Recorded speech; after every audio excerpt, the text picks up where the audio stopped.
Mexico, Mr. Vasquez. Thank you, Mr. Chairman. Thank you for the witnesses that are here today. Thank you for your service to our country and for your time today. I represent New Mexico's 2nd District that includes 180 miles of the U.S.-Mexico border. I know nearly every mile very intimately, as well as our 3 ports of entry with our southern neighbor in Mexico.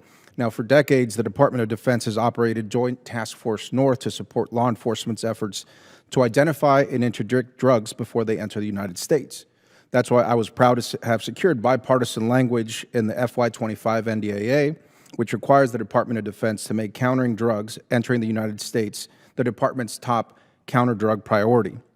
My first question is for General Guillo and Admiral Holsey. The DOD has historically engaged in several counter-drug campaigns. The dynamics of illicit drug smuggling have shifted over the years, and it's no secret that there's been an influx of fentanyl and other precursor chemicals coming into the United States from places like China. Could you give me an example of how the department has shifted its focus to prioritize countering the flow of fentanyl into the United States?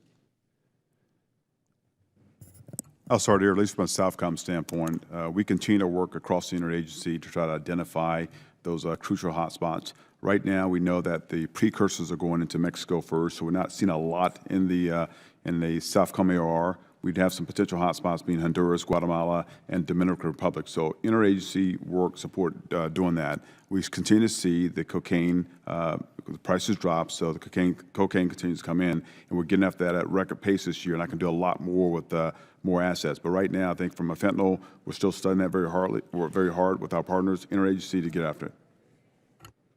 Thank you, Admiral. And Congressman, first, I've visited Santa Ana, Monument 3, and a number of the locations along your district, and I'm always very proud of the great work that's being done there. Regarding the fentanyl, we've seen the numbers drop significantly over the last 2 months as we've sealed off portions of the border and also established maritime blocks for this. We're waiting to see what's the next way that they're going to try to get that across. We established a joint intelligence task force that is bringing in the interagency and the intel community, along with Border Patrol and DOD intel experts, that's really illuminating that flow in, as you mentioned, with the precursors, where it's being assembled, and then how they try to get it across the border. I think this is going to take more time, but I think that we're on the right track to find and put the pressure on the cartels in ways that they haven't had pressure put on them before to make them find other ways to earn money than fentanyl.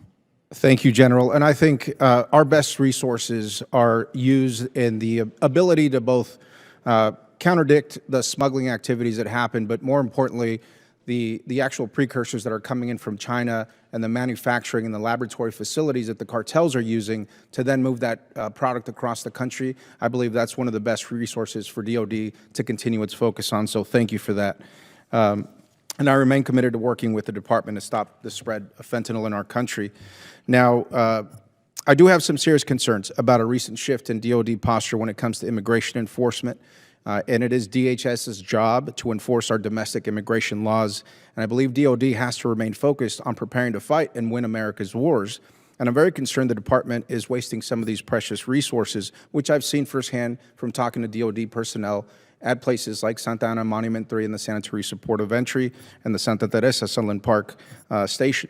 Now, it's been reported that there's plans for the department to detain and process immigrants at installations like Fort Bliss and Kirtland Air Force Base.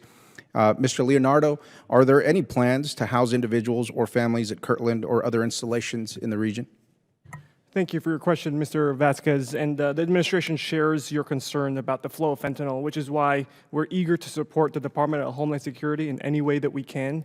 I'll note, as mentioned earlier by General Keogh, the Department of Defense and its military service members do not do direct detention. This is always in support of ICE and CBP and the Department of Homeland Security at large. Thank you, Mr. Yes. Leonardo. I have 20 seconds, and that was not the question that I asked. My question was about immigrants being housed at Kirtland or Fort Bliss. So just in terms of the actual expenditures that we are spending to potentially use Department of Defense facilities for migrant detention, I believe takes away from that critical mission of counterdicting fentanyl traffic. And so I'd love to see those millions of dollars actually used to protect Americans, and I believe that's best used by making sure that we can stop the flow of fentanyl. Gentleman's time's expired. Chair, now recognize the Thank you. gentleman from Louisiana.